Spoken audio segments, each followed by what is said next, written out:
Good morning everyone. स्वागत है आप सभी का एक बार फिर से हमारे यूट्यूब चैनल KNC कुसुमनेट क्लासेस में। साथियों, यदि आप हमारे चैनल के साथ लगातार जुड़े हुए होंगे तो आपको मालूमात होगा पिछले 2 एपिसोड में हमने आपसे बात की थी एंशिएंट इंडियन हिस्ट्री को पढ़ने के लिए सोर्सेज के बारे में, जिसमें एपिसोड 1 में हमने बात किया था आर्कियोलॉजिकल सोर्सेज के बारे में। उसके बाद एपिसोड 2 में लिटरेरी सोर्सेज के बारे में बात किया था, जिसमें हमने पढ़ा था मुद्रा के बारे में, अभिलेख के बारे में, मोनूमेंट्स के बारे में जिसको स्मारक कहते हैं, उसके बाद प्रस्तर के बारे में, मृदभांड व्यवस्था के बारे में। उसके बाद लिटरेरी सोर्सेज में हमने पढ़ा था जो अरब से राइटर चल करके आ रहे हैं, चीन से चल करके आ रहे हैं, और भारत में जो भी धार्मिक साहित्य लिखे गए जिसमें ब्राह्मण साहित्य थे, जैन साहित्य थे, बौद्ध साहित्य थे। उसके बाद गैर ब्राह्मण साहित्य के बारे में पढ़ा था जिसमें चाणक्य का अर्थशास्त्र, कामंदक का नीतिसार, ऐसे तमाम ग्रंथ आते हैं। तो उसी सीरीज़ में आज हमारा तीसरा वीडियो है और इसमें हम लोग बात करेंगे विदेशी साहित्य स्रोत के बारे में। यदि आप एपिसोड 1 देखे होंगे तो उसमें मैंने बताया था कि मूल तौर पे 3 तरह के सोर्सेज होते हैं, 3 तरह के स्रोत होते हैं। आर्कियोलॉजिकल सोर्स जिसको पुरातात्विक स्रोत कहते हैं, साहित्यिक स्रोत, और तीसरा होता है विदेशी साहित्यिक स्रोत, विदेशी साहित्य, विदेशी वृत्तांत। तो आज हम लोग बात करने वाले हैं विदेशी वृत्तांत के बारे में। कौन कौन से विदेशी एंशिएंट इंडिया में चल करके आए और उन्होंने अपने वृत्तांत में क्या क्या कहा। ध्यान रखिएगा, हम एक एक यात्री का वर्णन नहीं करने जा रहे हैं। जो इम्पॉर्टेंट हैं आपके एग्ज़ाम के पॉइंट ऑफ व्यू से मैंने उनको ही यहाँ उठा कर लाया है और उन्हीं पे हम लोग डिस्कशन करेंगे। तो आइए फिर हम लोग वीडियो की शुरुआत करते हैं। उससे पहले यदि मैं बता दूं कि यदि आप सिविल सर्विसेज की तैयारी कर रहे हैं तो हमारे साथ GS पेपर के लिए जुड़ सकते हैं। उसके बाद यदि आप UGC नेट की तैयारी इतिहास के साथ कर रहे हैं तो आपको निश्चित तौर पे जुड़ना ही चाहिए। उसके बाद वैसे छात्र जो इतिहास के अलावा किसी अन्य विषय के साथ नेट की तैयारी कर रहे हैं तो उन्हें हमारे साथ पेपर 1 के लिए जुड़ना चाहिए। अब आइए हम लोग वीडियो की शुरुआत करते हैं। तो दोस्तों, आज हम लोग पढ़ने वाले हैं मूल तौर पे विदेशी साहित्यिक स्रोत के बारे में, जिसको विदेशी वृत्तांत कहते हैं। अंग्रेजी में आप इसको फॉरेन अकाउंट्स कहते हैं। ध्यान रखिएगा कि विदेशी वृत्तांत किसे कहते हैं। एंशिएंट इंडिया की शुरुआत दरअसल दोस्तों इसमें माना जाता है सिंधु से लेकर के, सिंधु घाटी सभ्यता से लेकर के गुप्त काल के पतन तक, जब तक हर्षवर्धन है तब तक माना जाता है। कई राइटर इसको और आगे ले जाते हैं, अल मसूदी का जब आगमन होता है तब तक उसको मानते हैं। तो ध्यान रखिएगा इस दौर में, यानी कि सिंधु घाटी सभ्यता से लेकर के गुप्त काल के पतन के बीच भारत के बाहर से, ठीक है, जितने भी यात्री चल करके आएंगे भारत को देखने के लिए, भारत को समझने के लिए, भारत का भ्रमण करने के लिए या भारत के विश्वविद्यालय में पढ़ने के लिए, तो यहाँ रहने के पश्चात जब वो अपना लिखित रूप में कोई सोर्स छोड़ करके जाएंगे, कोई किताब छोड़ करके जाएंगे, कोई अपने एक्सपीरियंस को लिख करके जाएंगे, तो वो सारे के सारे सोर्सेज हमारे लिए फॉरेन अकाउंट्स के रूप में गिने जाएंगे और यह विदेशी साहित्यिक स्रोत के रूप में इसे जाना जाता है। तो ध्यान रखिएगा, एक लाइन में यदि बोलना हो तो आप बोल सकते हैं भारत में आए गए विदेशियों द्वारा लिखे गए उनके अनुभव के आधार पे या उनके भ्रमण जब किए तो उस चीज़ के आधार पे उन्होंने जो किताबें लिखी, जो पत्र पत्रिकाएं लिखी, उन सारे को फॉरेन अकाउंट्स के अंतर्गत रखा जाता है। अब आते हैं कि मूल तौर पे आप देखोगे कि प्राचीन भारत में, यानी कि सिंधु घाटी सभ्यता से लेकर गुप्त काल के पतन तक, मूल तौर पे भारत के बाहर से तीन वर्ल्ड से लोग आ रहे हैं। 3 दुनिया कौन कौन? पहला, एक तो अरब वर्ल्ड से, ठीक है, जो अरब कंट्रीज़ हैं, अरब से चल कर के एक तरफ यात्री आ रहे हैं। दूसरे यात्री आ रहे हैं, उनका समूह है चीनी यात्रियों का समूह है। और उसके बाद तीसरे जो समूह हैं उनका नाम है यूनान एवं रोम से चल कर के आते हैं। तो ध्यान रखिएगा, मूल तौर पे 3 जगहों से लोग चल कर के आ रहे हैं प्राचीन भारत में भ्रमण करने के लिए, पढ़ने के लिए, घूमने के लिए, और भारतीय राज्य व्यवस्था को, भारतीय सामाजिक व्यवस्था को, भारतीय धार्मिक व्यवस्था को समझने के लिए। तो आइए हम लोग एक एक करके पढ़ते हैं। तीनों समूह के बारे में मैं बताऊंगा कि उनके कौन कौन से इम्पॉर्टेंट लोग आए हैं उनके बारे में, और उनका कौन सा कार्य रहा, कौन सी किताबें लिखी, बारी बारी से एक एक करके चर्चा करेंगे। तो आइए सबसे पहले हम लोग चलते हैं अरब यात्रियों के समूह की तरफ। अब आप देखिए, यहाँ पर देख रहे होंगे कि मैंने लिखा है अरब साहित्य, ठीक है। आप इसको कर ले कि अरब यात्रियों के द्वारा छोड़े गए वृत्तांत, ठीक है। अरब जितने भी ट्रैवलर आए उन्होंने जो भी यहाँ पर अकाउंट लिख करके गए उसी को आप वृत्तांत बोलते हो हिंदू में। इसी के बारे में हम लोग चर्चा करेंगे। तो आप देखिए कि अरब से भारत में यात्रियों की आने की शुरुआत 8वीं सदी से शुरू हो जाती है, ठीक है, कब से? 8वीं सदी से शुरुआत हो जाती है, भारत में वो लोग आगमन करने लगते हैं, व्यापारिक दृष्टिकोण से भी और राजनीतिक दृष्टिकोण से भी। लेकिन ध्यान रखिएगा, व्यापारिक दृष्टिकोण से वो लोग 8वीं सदी से पहले भी आए हैं केरल के आसपास दक्षिणी भारत के तट पर, लेकिन उसका हमारे पास ऐतिहासिक प्रमाण मौजूद नहीं है, लेकिन वो लोग पहुँचे थे। ठीक है, तो आप ध्यान रखिए कि राजनीतिक तौर पे जब उनका आगमन हो रहा है तो पहली बार वो लोग आ रहे हैं, 8वीं सदी से शुरुआत हो रही है उनकी। तो पहला जो यात्री चल करके आ रहा है उसका नाम है सुलेमान। सुलेमान आते हैं 9वीं सदी में। ठीक है, सवाल आपसे यह पूछा जाता है कि अरब यात्री सुलेमान भारत में किस शताब्दी में आया था, तो आपको याद रखना है 9वीं शताब्दी में। और 9वीं शताब्दी कहाँ से कहाँ होगा? 801 से लेकर के 899 तक का बीच का जो फेज है ये 9वीं सेंचुरी के अंतर्गत आता है दोस्तों। तो ध्यान रखिएगा, सुलेमान जब भी चल करके आएंगे तो 9वीं सदी में चल करके आएंगे। तो पहला सवाल आएगा सुलेमान कब आए, तो 9वीं सेंचुरी में आ गए। अब देखिए, एक चीज़ आप अपना कॉमन सेंस लगाएं, इसको रट्टा मारने की आवश्यकता नहीं है। अब आपसे यह पूछा जाए कि सुलेमान जब अपना विवरण देंगे, जब अपना वो वृत्तांत प्रस्तुत करेंगे, तो उस दौर में किस काल की सामाजिक व्यवस्था, राजनीतिक व्यवस्था या धार्मिक व्यवस्था या फिर महिलाओं की स्थिति का जिक्र होगा? तो निश्चित तौर पे 9वीं सेंचुरी में, यानी कि 9वीं सदी में भारत का समाज कैसा है, भारत की धार्मिक व्यवस्था कैसी है, भारत की राजनीतिक व्यवस्था कैसी है, उन तमाम चीज़ों की जानकारी प्राप्त होगी सुलेमान के अकाउंट के माध्यम से। तो सवाल यदि मान लीजिए कि डेप्थ करता है तो आपसे इस तरीके के सवाल पूछे जा सकते हैं। तो कॉन्सेप्ट को एक बार बना लीजिएगा, उसके बाद कहीं पर भी रट्टा मारने की आवश्यकता नहीं है। दूसरा सवाल आपसे यह आ सकता है कि सुलेमान जब चल करके आ रहे हैं तो वो अपने विदेशी वृत्तांत में, यानी अपने लेखनी में, अपने लेखन कला में वो किसका इस्तेमाल ज़्यादा कर रहे हैं, किसके बारे में चर्चा कर रहे हैं, किस राजा के बारे में चर्चा कर रहे हैं? तो ध्यान रखिएगा, पाल एवं प्रतिहार के बारे में। ठीक है, दोनों का नाम ब से है, मैं ट्रिक नहीं देने जा रहा हूँ, ध्यान रखिएगा। पाल जो हैं वो बंगाल के क्षेत्र में शासन कर रहे थे। प्रतिहार, गुर्जर प्रतिहार जो आज का राजस्थान हरियाणा का क्षेत्र है, वहाँ पे गुर्जर प्रतिहार शासन कर रहे थे। तो ध्यान रखिएगा कि सुलेमान जब चल करके आ रहे हैं तो अपने लेखनी में यदि वो जिक्र कर रहे हैं पाल एवं प्रतिहार राजवंश के शासन व्यवस्था का, राजनीतिक व्यवस्था का, इसका मतलब है कि वो घूम रहे थे किधर? राजस्थान, बंगाल, हरियाणा वाले इलाके में, यानी कि उत्तर भारत के इलाके में। तो जब भी वो अपना कोई भी विवरण प्रस्तुत करेंगे तो उसमें किस तरह, कौन से भारत का सामाजिक व्यवस्था का जिक्र होगा? तो निश्चित तौर पे उत्तर भारतीय सामाजिक व्यवस्था, उत्तर भारतीय राजनीतिक व्यवस्था का जिक्र होगा। ठीक है, यहाँ तक क्लियर है?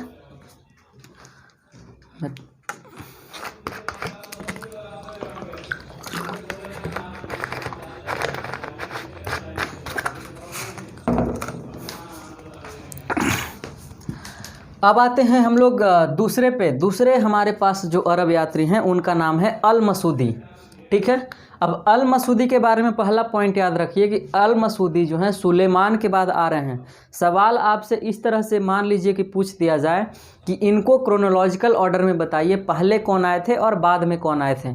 तो ये ध्यान रखना है कि पहले सुलेमान आए थे, फिर अल मसूदी आ रहे हैं, उसके बाद अल बेरूनी आ रहे हैं। मैंने आपको बताया था कि इतिहास में क्रोनोलॉजी का और फैक्ट का बहुत ज़्यादा इंपॉर्टेंस होता है।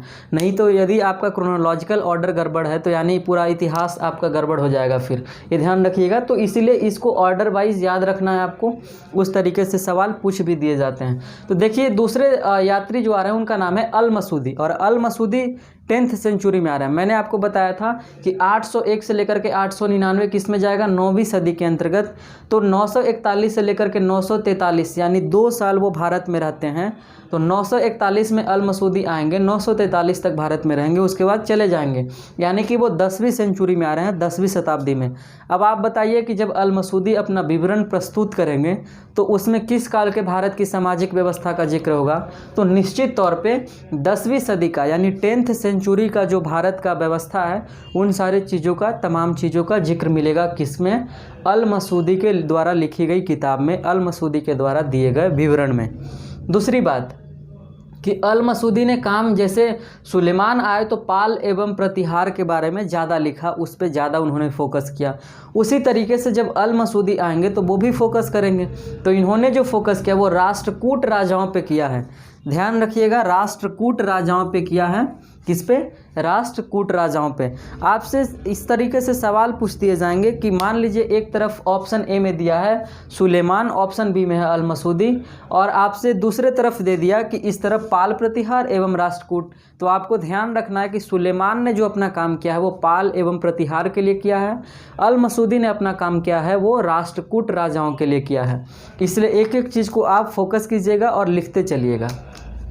आगे आते हैं तीसरे पे। जो तीसरा जो है बहुत ही ज़्यादा प्रसिद्ध है, मैंने MF लिखा जिसका अर्थ है मोस्ट फेमस, यानी बहुत ज़्यादा प्रसिद्ध है। इससे कई बार सवाल पूछे गए हैं, अनगिनत बार। तो देखिए इनका नाम है अल बेरूनी। ठीक है, अल बेरूनी कब आए थे? अल बेरूनी के बारे में थोड़ा सा यह जानिए कि महमूद गजनबी जब ईरान पर आक्रमण करते हैं तो ईरान से ही उन्हें एक इंटेलेक्चुअल व्यक्ति प्राप्त होता है जिसका नाम है अल बेरूनी। अल बेरूनी कई भाषाओं का जानकार था, वह संस्कृत भी जानता था, अरबी भी जानता था, फारसी भी जानता था। वो लैंग्वेज का तो जानकार था ही, साथ वो कई विषयों का भी जानकार था, मल्टी टैलेंटेड पर्सन था। तो महमूद गजनबी अल बेरूनी को ईरान पर आक्रमण करते हैं तो वहीं से लेकर के आते हैं। और महमूद गजनबी जब भारत में आक्रमण करते हैं, यह भी कब करेंगे? 1021 से यह भी शुरुआत करेंगे आक्रमण करने की। तो 1021 से शुरुआत करेंगे, यानी कि 11वीं सेंचुरी में, है ना। 1021 किस में आएगा? 11वीं सदी के अंतर्गत। ठीक है, तो देखिए 1021 में जब ये आक्रमण करेंगे तो अब महमूद गजनबी के साथ कौन चल कर के आ रहा है? अल बेरूनी। तो अल बेरूनी अपना एक किताब लिखता है भारत के सामाजिक व्यवस्था को, राजनीतिक व्यवस्था को देखकर, अनुभव करके, और उस किताब का नाम रहता है तहकीक-ए-हिंद। ठीक है, क्या नाम है? तहकीक-ए-हिंद।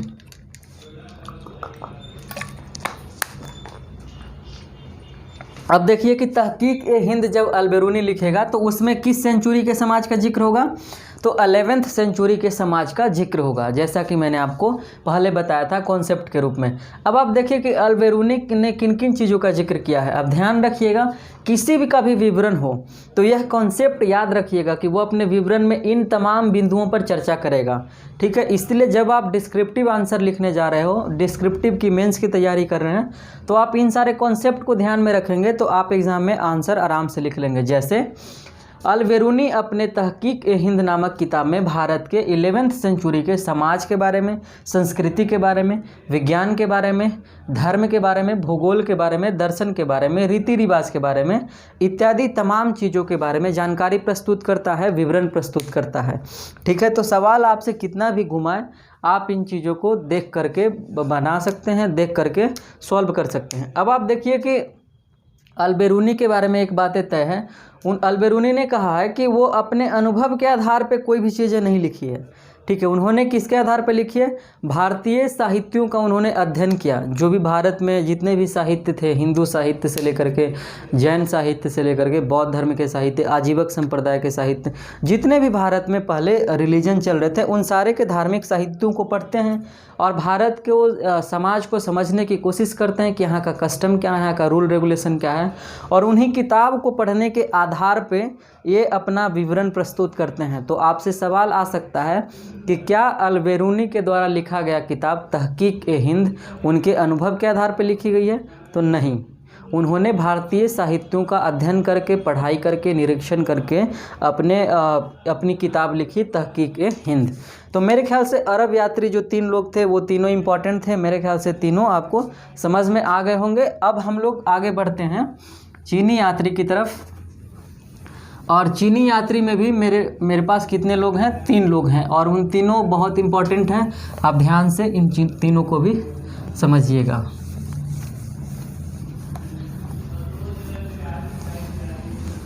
अब चीनी यात्री की तरफ जब चलते हैं तो हमारे पास पहला यात्री हैं, उनका नाम है फाहियान।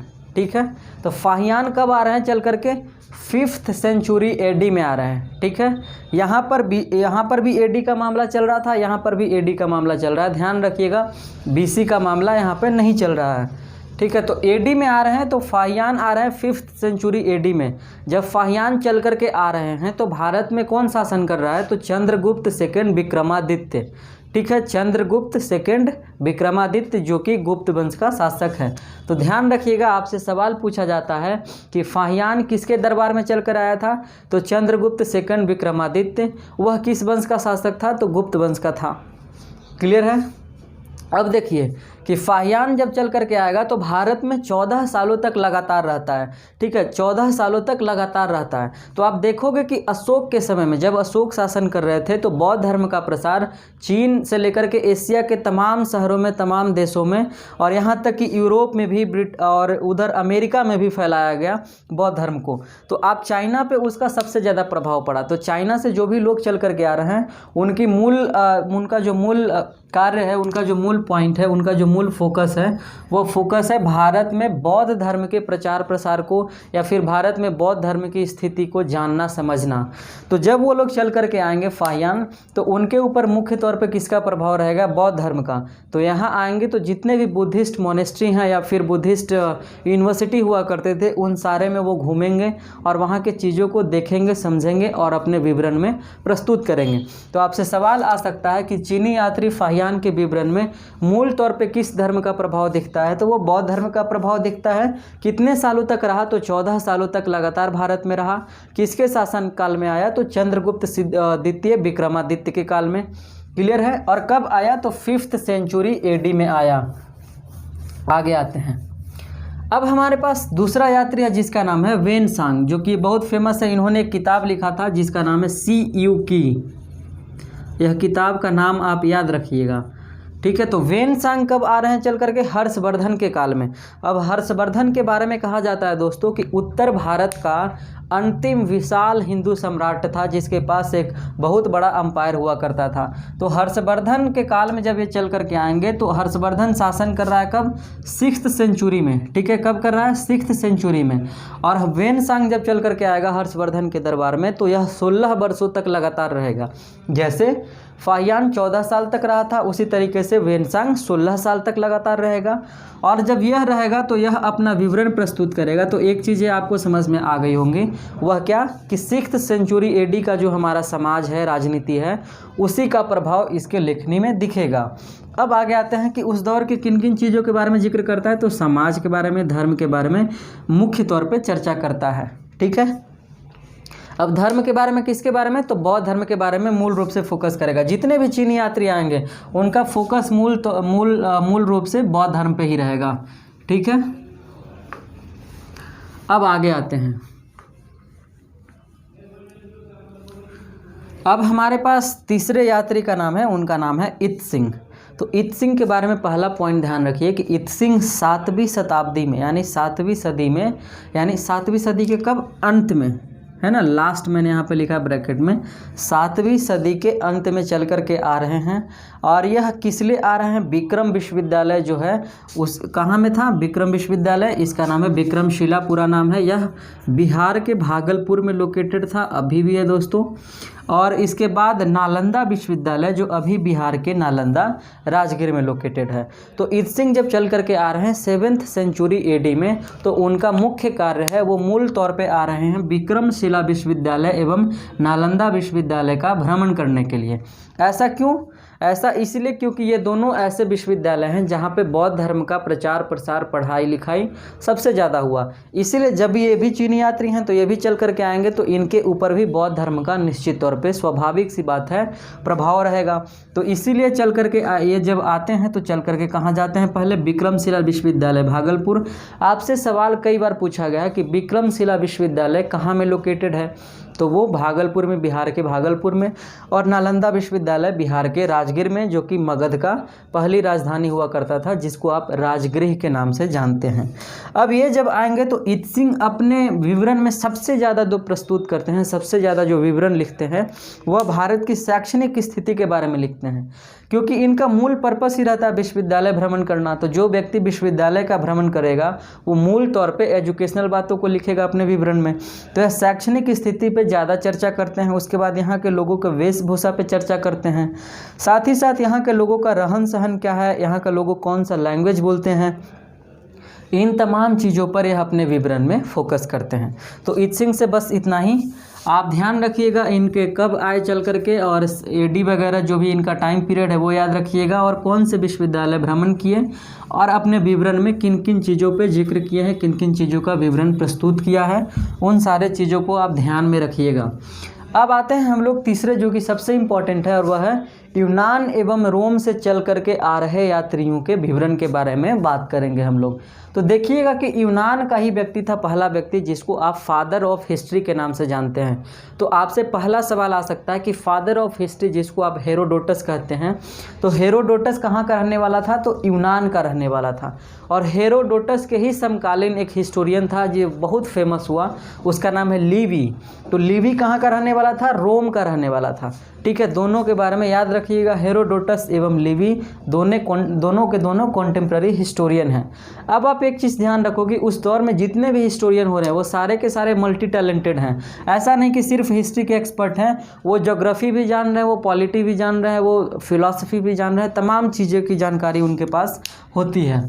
तो आप देखो कि हेरोडोटस एवं टीसीएस ये दो लोग हैं, ये दोनों लोग भारत में चल करके नहीं आए, ये दोनों लोग भारत में चल करके नहीं आए हैं, लेकिन इन दोनों ने भारत के बारे में अपने विवरण में वर्णन किया है, चर्चा किया है। और वो कैसे किया? इन दोनों ने भारत की जानकारी प्राप्त की है ईरान के लोगों के माध्यम से, ईरानी साहित्य के माध्यम से, क्योंकि ईरान से हमारा वैदेशिक संबंध रहा है, तो ईरान में हमारे चीज़ें मौजूद थी। आप देखोगे कि ईरान के राजा डेरियस प्रथम के माध्यम से ही, जिसको दारा प्रथम कहते हैं, उसके माध्यम से ही हमारे शासक मौर्यन डायनेस्टी के अशोक पहली बार अभिलेख जारी करना सीखते हैं, और उन्हीं को देखकर वो पहली बार भारतीय इतिहास में अभिलेख जारी करते हैं।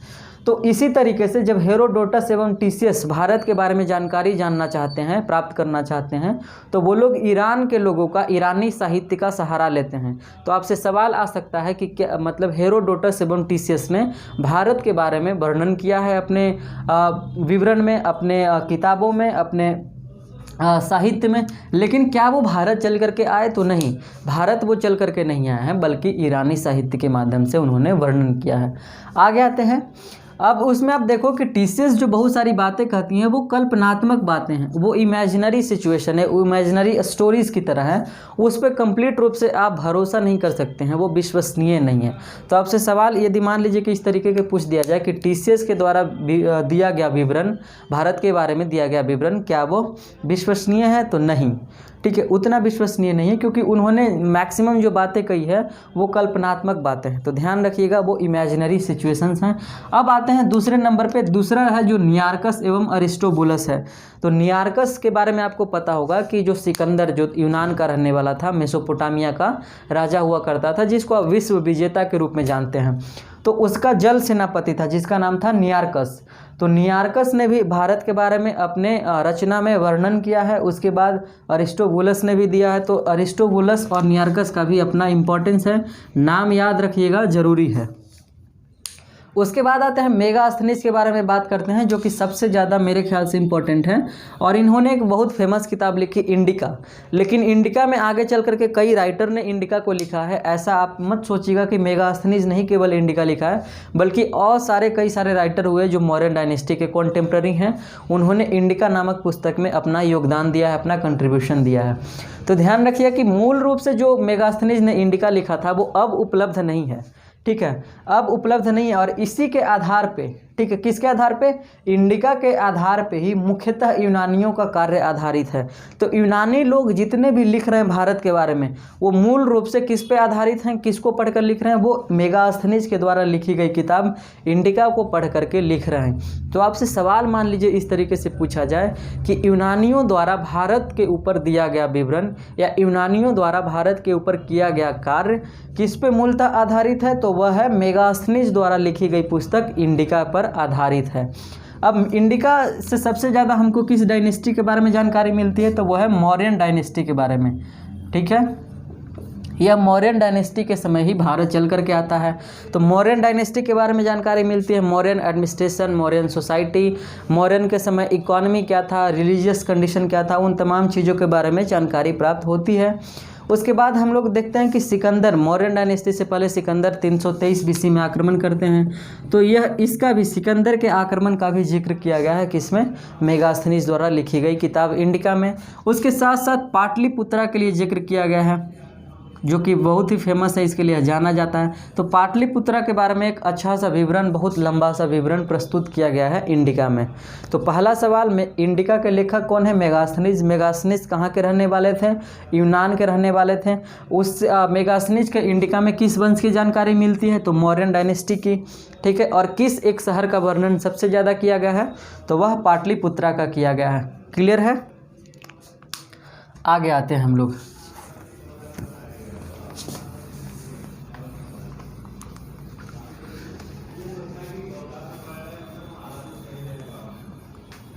अब हमारे पास चौथा जो किताब है वह उस किताब का नाम यूनानी यात्री हैं उस। अब इसमें देखेंगे कि हमारे पास चौथा जो नाम है वह है, किताब का नाम है। इस किताब को किसने लिखा, उस राइटर का नाम अभी तक नहीं जाना गया है। तो किताब का नाम याद रखिए, हमेशा इससे सवाल पूछा जाता है। Periplus of the erythraean sea. Periplus of the erythraean sea. यदि आपसे सवाल आ जाए कि इसके राइटर कौन है, तो अज्ञात हैं इसके बारे में, इसको कौन लिखा अभी तक जानकारी नहीं मिली है। अब आप ध्यान रखो कि इसके बारे में कहा जाता है कि 80 BC में, है ना, 80 BC में। अब 80 BC का अर्थ क्या है? इस समय किसका शासन चल रहा है? तो कण्व वंश का शासन चल रहा है। ध्यान रखिएगा, किसका? कण्व वंश का शासन चल रहा है। तो 80 BC में, यानी 80 ईसा पूर्व, कहाँ से? यूनान से चल करके कोई व्यक्ति आ रहा है, और वो किधर आ रहा है? भारतीय बंदरगाहों के तट पे, और वो व्यापार करने के दृष्टिकोण से आ रहा है। तो जब वो व्यापार करने के दृष्टिकोण से आ रहा है तो भारत के बारे में वह जानता है कि भारत में किन किन चीज़ों का आयात होता है और किन किन चीज़ों का निर्यात होता है। तो जब भी वो विवरण प्रस्तुत करेगा तो एक किताब लिखा जिसका नाम था पेरिप्लस ऑफ द एरिथ्रियन सी। तो इसमें जब वो विवरण लिखेगा तो आपको पता होगा कि वो व्यापारिक वस्तुओं का ज़्यादा से ज़्यादा जिक्र करेगा। ठीक है, तो नोट कर लीजिए कि पेरिप्लस ऑफ द एरिथ्रियन सी में व्यापारिक वस्तुओं का नाम दर्ज किया गया है, व्यापारिक वस्तुओं का बारे में जिक्र किया गया है। और यह किताब किस समय के समाज के बारे में बात करता है? तो 80 ईसा पूर्व भारत के सामाजिक दशा, व्यापारिक दशा के बारे में जिक्र करता है। आगे आते हैं टॉलमी के बारे में। टॉलमी एक भूगोलवेत्ता थे, ज्योग्राफर थे। तो इन्होंने 2nd सेंचुरी के समय का, ठीक है, 2nd सेंचुरी के समय भारत का सामाजिक, राजनीतिक, धार्मिक व्यवस्था कैसी थी उसके बारे में जिक्र किया गया है। और 2nd सेंचुरी में हमारे यहाँ शासन चल रहा था गुप्तों का, गुप्त वंश का शासन चल रहा था, ध्यान रखिएगा। ठीक है, अब आप देखो कि टॉलमी जो है, अब जो भी लिखेंगे वो कहीं ना कहीं उसमें गुप्त वंश के समाज के बारे में जानकारी आपको प्राप्त होगी। आगे आते हैं, लास्ट जो नाम है जिनका, वो है प्लिनी नाम है। और इन्होंने एक किताब लिखा जिसका नाम है नेचुरल हिस्टोरी का। तो आप देखो कि प्लिनी जब चल करके आते हैं उस समय से हमारे यहाँ चल रहा है पहली सदी, यानी 1st सेंचुरी, है ना, 1st सेंचुरी AD चल रहा है। और इस समय शासन कर रहे हैं कौन? आप देखोगे कि 184 AD में कौन आ जाते हैं? पुष्यमित्र शुंग आ जाते हैं। ठीक है, तो ये शुंग काल से पहले का फेज है, यानी शुंग काल से पहले का फेज है, मौर्यन डायनेस्टी के लास्ट का फेज है, पतन का फेज है। उस समय प्लिनी चल करके आ रहे हैं। तो जब भी इनके विवरण में, इनके कार्य में किस समय के सामाजिक दशा का विवरण मिलेगा, तो वह मिलेगा मौर्यन डायनेस्टी का जब पतन हो रहा है, पुष्यमित्र शुंग जब शासन इस्टेब्लिश करने जा रहे हैं, उस बीच के समाज का, उस बीच के राजनीति का, उस बीच के धार्मिक स्थिति का आपको जिक्र मिलेगा। तो दोस्तों आज के वीडियो में इतना ही। मेरे ख्याल से आज के तमाम चीज़ें विदेशी साहित्यिक स्रोत में मैंने बात किया, रोम के बारे में, रोम और यूनान से चल करके आ रहे यात्रियों के बारे में, उसके बाद चाइना से चल करके आ रहे यात्री, और उसके बाद अरब से चल करके आ रहे यात्री, यानी 3 तरह के लोगों के बारे में हमने आपसे बात किया। मेरा ख्याल है कि आपको इस डिस्कशन से बहुत ही ज़्यादा फ़ायदा हुआ होगा और आप चीज़ों को समझने में ज़्यादा से ज़्यादा सक्षम हुए होंगे। तो मेरे ख्याल से यदि यह सीरीज़ से आपको थोड़ा सा भी फ़ायदा हो रहा है और आपको चीज़ें समझ में आ रही है, सहूलियत मिल रही है और तैयारी करने में मदद मिल रही है, तो आप उन तमाम दोस्तों के साथ इस वीडियो को शेयर कीजिए जो UGC नेट की तैयारी कर रहे हैं या फिर किसी भी एग्जामिनेशन की तैयारी कर रहे हैं। उनके सिलेबस में भी इतिहास विषय को शामिल किया गया है, तो आप उनके साथ निश्चित तौर पे शेयर करें। उससे पहले आप यदि चैनल पे पहली बार आए हैं तो हमारे चैनल को सब्सक्राइब कर लीजिए और बाकी अपने दोस्तों के साथ भी शेयर करें और उन्हें भी सब्सक्राइब करने के लिए कहें। तो फिर मिलेंगे दोस्तों अगले वीडियो में एक नए चैप्टर के साथ। तब तक के लिए शुक्रिया, बाय बाय, जय हिंद, टेक केयर।